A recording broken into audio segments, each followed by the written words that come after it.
Thank you so much for joining us today. I'm Karen McCarthy, host of the Pivot and Thrive community, a resource for entrepreneurs who are dedicated to creating community where businesses and families can thrive.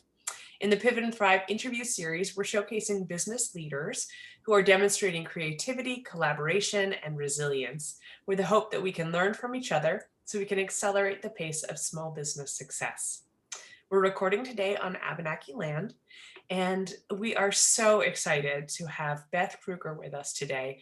Beth has been working in women's wellness for over 15 years, specializing in preventative wellness and women's health and hormones. She's the owner of Women's Room and currently works with women in the prime of their lives on learning to balance their needs, health, hormones, and everything else that's happening in their lives. Beth, thank you so much for joining us today. I'd love for you to just start by telling us a little bit about yourself. Thank you. Thanks so much, Karen, for inviting me. A little bit about myself. I am a yoga teacher and women's health educator for now almost 16, 17 years. I have two beautiful daughters, a 15-year-old and a 13-year-old. I'm a single mom of these two amazing girls, and we are going through hormone changes through teenage years and my own hormone changes myself as I'm in my mid 40s and experiencing all of that, everything that comes with that. We live in Vermont. I live here in the greater Burlington area in Essex Junction, a walkable little community. And yeah, I'm really loving being back home in Vermont after living in New York City for about 12 years in early 2000 to about 2012. So yeah, that's me in a nutshell. I currently teach yoga for women primarily, prenatal, postpartum, and now menopause yoga. And I also teach trauma-informed yoga sessions. And I lead yoga retreats, but they're mostly women's wellness retreats now. And that's it. That's pretty much what I've been. That's fantastic. Can you tell us a little bit about how you started your business and maybe about if there's a story behind the name of your business? Oh, Women's Room. Yeah. So I started teaching yoga in 2005, I guess, was my like completion of my training and when I first started teaching. And I was like terrified to speak in public, and I was really scared to get up in front of like a class, but I finally completed my teacher training, and then I was like, okay, I'm going to try to do this teaching thing. So I started teaching, and I was always like a really active yogi and really into movement and that sort of like fitness-based practice. And then I became pregnant with my daughter and really quickly became like obsessed with everything pregnancy related and birth related and postpartum and what happens after and what it's like to be a mother. And so my yoga practice quickly evolved in that direction, just really focusing on women and their experience during the childbearing years, really. So that's how I began. And then I started realizing very quickly into that after a year or two of teaching primarily prenatal and postpartum that I didn't know everything and I wanted to learn more. So I became a birth educator, a childbirth educator, and a lactation counselor, just really to, be able to talk to women and educate them about their choices during childbirth and during all of the years after. So I've been doing that primarily for the last 15 years.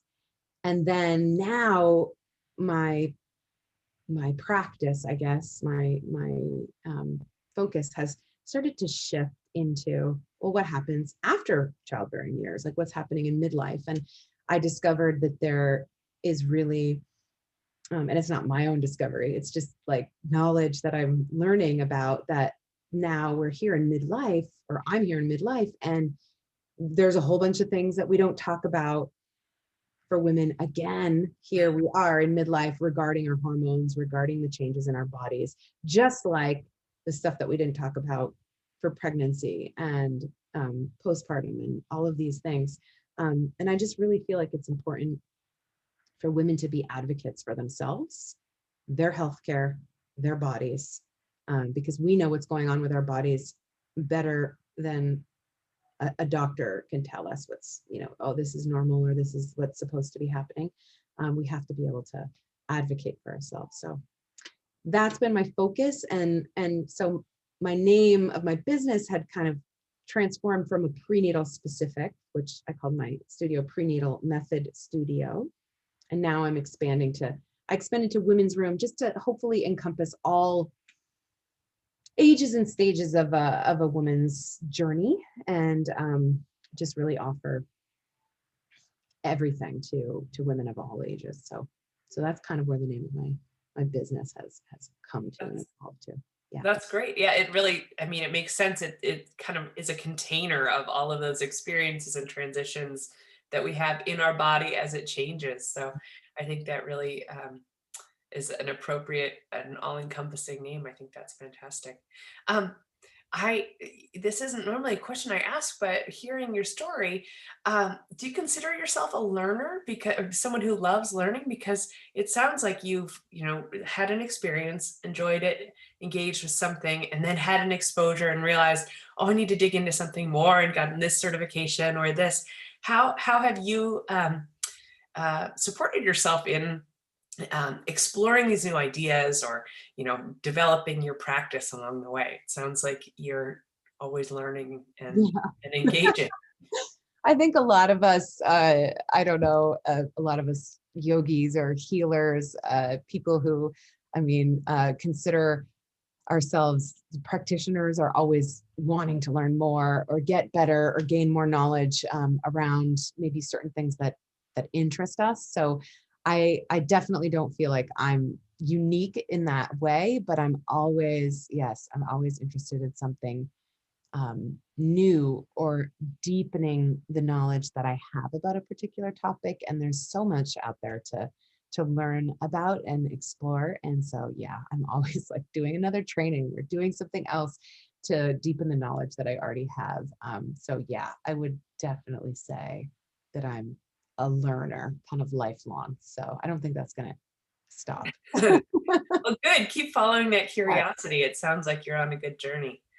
Can you talk a little bit about your business and how that's changed over the focus of your business has changed, but in this last year, coming together has been a certain challenge. And so how have you transitioned from being a wellness practitioner, maybe with in-person studio space, and what's changed for you over the last 16, 18 months? Yeah, great question. So a lot has changed, right? As you know, so many of us have gone from this, just everything in person to this online space. And that's the same exact thing really that happened for me. And initially I was incredibly resistant, like, oh my gosh, how can I give people the same kind of experience online? But I actually found that when I let go of my resistance to showing up on Zoom or trying to teach through a video, and then supplement that video teaching with in-person conversation and time for questions, it actually really opened up the possibilities that I had and that I could offer to people. So, I was able to do to go from, of course, this in-person, people have to show up for classes at a certain time of day and a certain day of the week, and everything hopefully aligns, like there's no snowstorm, there's no thing that's going to keep them away, to then being on an online platform that's accessible at any time, where people can come from all over the world. So I've had women in my programs, like as far away as like in the United States as like New Mexico, California, New Jersey, New York, and all the way, across continents like South Africa and Australia. So like, it's pretty awesome that now we have the ability to really connect with people from all over online. So That's fantastic. Yeah. That's so exciting. Have you seen changes in like the interactions that you're having with people because of being in the online platform? Or how has it changed the relationship element? Yeah, that's an interesting question. My program that I started earlier this year was my like first real foray into something online that combined a lot of what I do basically into one space, which previously when I was offering things in studio, they would be like separate workshops or classes that you'd have to like individually sign up for. And now everything's kind of coming all in like one package. And the same group of people were all in this same container. So I felt like there was more intimacy that we were able to create in this online space, um, because everyone was able to show up, right? And they're all participating in the same um, pieces of it. So that was actually just really cool to uncover and learn about this year. That's great. Can you tell us a little bit more about your program, about your offering, what makes it different than um, maybe other women's wellness offerings in the field? Yeah, so I specialize currently in basically women over 40 on managing their health and their hormones through self-care um, in the form of some movement like yoga or fitness-based movement for stretching, flexibility, increasing bone density, muscle mass, kind of keeping those things together and healthy. And then also meditation. So guided meditation, guided visualization, and and and short videos like that. And then also breathing practices. So pranayama techniques, breathing practices to reduce stress and anxiety, breathing practices to invigorate the body, all of these different types of breathing practices. And then also those things coupled with self-care routines and practices, recipes for delicious and healthy food additions, not supplement, but I would say like superfood ideas that are really beneficial for women's health and hormones. And the last piece really of my program is an in-person live like women's circle. That's always been a thing that I've offered, and particularly valuable in a prenatal setting. At least that's like what I had originally started offering. With my prenatal classes, there was always this element, that I've been doing, of course, for the last 15 years of hello, like what's your name? Where are you at right now, either mentally or physically? And then it would just really be this forum to create this conversation and allow the group who's coming to the classes to feel really connected. And that I've been able to translate over into this online space with women in midlife. It's like we're all going through similar experiences. It's not the transition of the pregnant body, but it's the transition of like who we are now after we're having kids, after we're like the only definition that we have is like mom, right? So now we're who am I and what am I interested in, right? Stuff like that. So that's what my online program really encompasses. And I call that program The Collective. And I'll probably be relaunching that again in the fall or winter of this coming year. That's fantastic. That's really exciting. And how has it felt for you as the transformation of your business? Does it feel like things are coming together in the way that you want them to? Yeah, so it's like yes and no on some level. So pre-pandemic, I was really gung-ho about travel, right? And I was like really being a retreat facilitator, I was just, where am I going to go to next? And it's always like when you plan a retreat, for me anyway, I plan a year and ahead, like a year and a half in advance, at least, of like the locations and then planning what we're going to be doing. So that kind of is on pause in a way. I have a retreat planned coming up 2022. Can you tell us Yeah. the location yet? Yeah, so I have a women's retreat to Morocco planned for Whoa, 2022. Yeah. So fantastic. it'll be a wellness retreat in October of 2022. And we're focusing on basically all the things that I just mentioned. We're going to be doing like a spice tour and doing recipes and having a cooking class. And we're working with this amazing, we're going to do some fundraising and raise funds for this amazing program for young girls in Morocco called Project Soar. And it talks to these young women about their voice, their body, their rights. So it really just aligns with everything that I've been about. I know, I'm so excited. Everything that I've been about for many years. When you go to a country like Morocco, it's so, we all know it's kind of like a patriarchal, male-oriented culture. And so women very frequently don't have choices and a voice, and child marriage is very common there, marrying off young girls as young as 13. And this program really asks the girls and their families to commit to letting girls stay in school until they're 18 and making that choice to, if I'm going to marry, it's when I have an education and when I'm feeling ready. So I just love that we're able to go to this beautiful country and explore and see everything that it has to offer, but yet give back to the community in a really meaningful and impactful way. So that's my retreat thing. I sort of like I feel like I got lost there for a moment. Like I kind of went off on the topic of retreats, but yeah, I feel like that travel is a really just something that I just love to do, in addition to all of the work that I do here in my community. And that's really changed. And I'm just hopeful that things will, I hope that we'll be able to travel and that, the pandemic will really be under control by then, and that we can start to see friends in other parts of the world. So, yeah. Oh, that sounds so exciting. I'm really excited for you to be able to, it's been a while since we've been able to plan for the future. And so to Yeah. have a vision and be starting to put those ideas together and invite people to dream with you into what could be a beautiful reality in 2022, that's really exciting. That's great.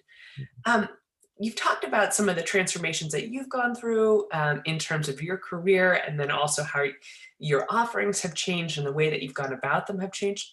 Can you talk about how you have supported yourself through these different different transitions?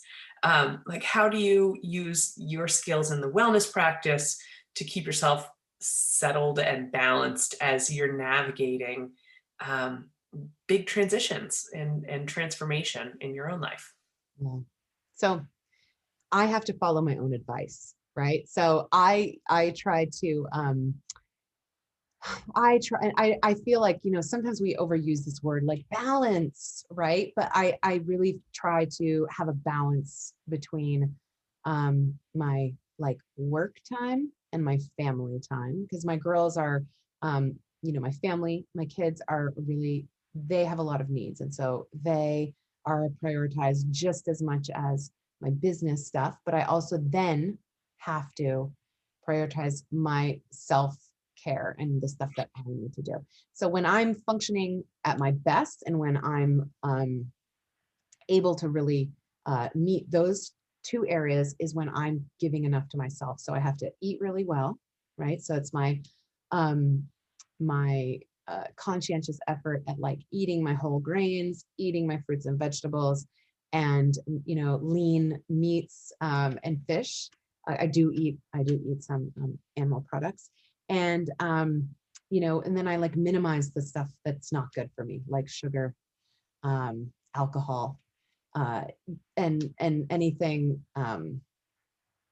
excess, right? I just kind of like minimize all of that, and then I try to move my body like every day.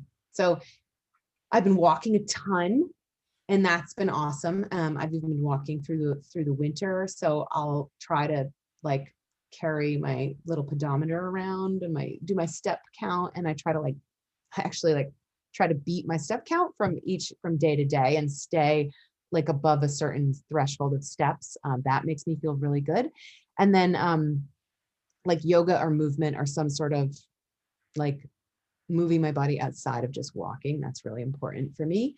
You know, taking time to like, if I, say I step out of the house or I go to visit a friend, which I really haven't done, until very recently because of COVID, like, getting dressed up a little bit, maybe putting a little makeup on my face or doing my hair or putting, some earrings on, it makes me feel really good and I feel better about myself. So these are some of the ways that I give back to myself and practice my own self-care. I mean, this is what I'm asking other women to do in my group. And so I'm practicing what I preach. So yeah.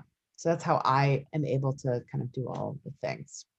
Yeah, that is so easy to say and sometimes so hard to do. So Oh, it's great um, that you've created, the system that works for you and also that you're supporting other people on that journey and knowing from your own perspective how hard it can be to change habits or, really invest in yourself and see the value and the return when you put those commitments in. So I think that's really good advice, very relatable advice that every one of us, can continue to practice and invest ourselves in.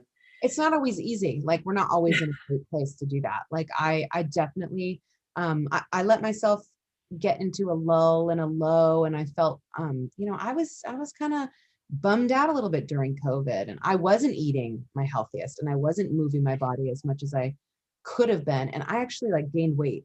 Right over COVID, I had gained like almost 20 pounds, and in the middle of winter this year, I was like, man, I stepped on a scale. I never step on a scale. I'm very anti-scale and I'm not a diet person. Like I'm kind of anti-diet culture. So I don't like to post, I don't like to weigh myself. I would never like post a picture of like my muscles or, a before and after photo. Like that just is just not the way that I will share my work and share what I do. But I did step on a scale and I was like, oh my God, wow, what happened? Like I've been eating a lot of mashed potatoes or something. So I evaluated my diet. I looked at how much I'm moving and I was like, oh, these are not in alignment with the way that I know I need to be if I want to feel better and feel lighter. Like no wonder why I'm feeling heavy and sluggish. It's because I've gained this weight. So when I started implementing the practices that I know work, I've used them for many years. I use them with my clients. It just really changed, I lost the 20 pounds in like 3-4 months. So it was just, it's just, you have to constantly remind yourself about that. So it's not like I have it all figured out because I'm, been doing this for 15 years. We all have ups and downs. So yeah. But keeping yourself a part of that compass of, telling you what's right and wrong and like being dialed into that, um, I think is so important. And with everything else that everyone's balancing, the emotional load of, handling pandemic life and work and family and everything, um, it can be a challenge or can be easy for people to forget to factor yourself in. And so creating that space and holding that, um, honoring yourself, Yeah. that you're worth it and is so important. Absolutely. Um, the world is starting to open up a little bit. Yeah. How are you navigating the new opportunities that are presenting? You have young kid, you have a family. How are you navigating the new spaces and transitions that we're going through as a community or society? Yeah, well, we are in Vermont. We're sort of like a little isolated bubble here. People are 80% vaccination rate in our state, so that's pretty awesome. I've been teaching. I just started teaching an in-person class this month in June, and we're maskless. It's really crazy. Wow. I can see people's faces and smiles, and that's really cool. And so I've been offering this in-person workshop series for menopause, actually. So it's an amazing group of like 12 women. And I'm doing that in Burlington, Vermont, and it's really, really awesome. And then I've been doing an online video series for postpartum ladies. It's basically like a restore your core workshop series. And so I've been collaborating on those two separate workshops with two local studios. So that's kind of how I'm navigating post-pandemic life. I'm sort of planning little trips on my own, just personal trips to like see what it feels like to go to another state. I'm really hoping Canada opens their borders because I'd love to pop up there and just go to Montreal and, you know, have an overnight or something like that. And I'm just like thinking, you know, sort of eagerly awaiting to see what it's going to be like to leave the state and go to other places and see how people feel about traveling again and stuff like that. So Yeah, I think you're not alone in that. I think we're all kind of looking around to see what's possible yeah, and with hope, with yeah, pregnant hope. Yeah, for yes, sure. yeah. Thinking about your business, can you talk a little bit about the impact that you want to have through your work? How you want, you know, what change do you want to help people to achieve? Well, since my work has kind of shifted from this childbearing years to the sort of midlife menopause years, I see all these similarities actually between the two, but primarily it's this women advocating for themselves and asking for the kind of care that they need and deserve. So in the prenatal and postpartum space, it's about again educating them, women educating themselves on all of the different options that are available, whether it's for their birth experience or what's available for them and their child postpartum. And now for me, it's really shifting into this, wow, we're still, you know, again, we still have this medical model of care that we see in a hospital. And we are not as educated about our choices for midlife and menopause as we could be as women. And so my goal is really to educate women on their choices and empower them to make um, the request of their doctor, of their care provider, or even empower themselves to seek out the care or the things that they need to make themselves feel better. And then probably lastly, just to accept the changes. I think that our culture is really obsessed with youth and sexuality and being looking a certain way, and there's so much more to life than our looks and how sexy we are and how young we are. And there is something really powerful in wisdom, and I'd really love to see women have the ability to embrace that, to embrace these changes in our life without being like, I'm going to ignore it and not and pretend it's not happening to me, because it's happening. We just can choose to embrace it really gracefully, or not, right? And so my goal is to help women to feel educated, empowered, and really embrace those changes. That's beautiful. Yeah. I love that. Yeah. Are there any challenges that you're facing in your business that the community can help you to overcome or achieve, or how can people support you and the work that you're doing? Well, I always love connecting with people. So like I'm just a connector by nature and by heart. And so just getting to know people and collaborating with them, sharing and like signal boosting each other's uh, stuff that we're doing, and classes and offerings. Like if someone knows somebody, um, I love connecting with people. So that's really that would be like my ask, I suppose, is to introduce yourself and tell me something about you. And if you're interested, I can tell you about me, and just sharing each other's businesses and information is always really helpful. That's great. I'm a fan of community and the power of connecting with people. So Yes. I absolutely appreciate that intent and um, invitation to connect with you. So I hope folks will do that. You can follow Beth on Instagram. It's Beth Kruger. And she has a beautiful website, and certainly be in touch with her about the next run of the collective and the exciting possibility of your retreat next year in Yes. Morocco. That sounds fantastic. And really, I'm just so glad for the opportunity to connect with you, to understand your offerings, and help other people to make an introduction and see how they can um, involve their intent and their practice in a way that supports their well-being and wholeness. So it sounds like you're doing a great job of that in your business and in the way that you're supporting yourself and your family. And I hope others will be able to join you in that practice as well. Um, is there anything that we didn't talk about that you want to share while we're here? Well, no, not really. I'm just really grateful to be a part of your community and connecting with everybody in the Pivot and Thrive community. And I love what you're doing for Vermonters. So thank you so much for having me. Absolutely. Well, the appreciation is mutual. I hope you have a fantastic day, and thank you so much.